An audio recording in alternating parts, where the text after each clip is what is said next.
Oh, let's do another cold start. 580 case. This is a newer one. Does not have a 4BT Cummins. This has a Case New Holland engine of some sort. Some turboed 4-cylinder.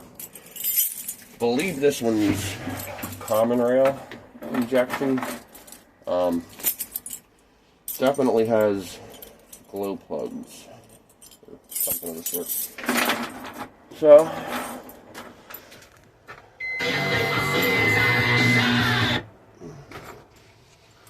should fire right up.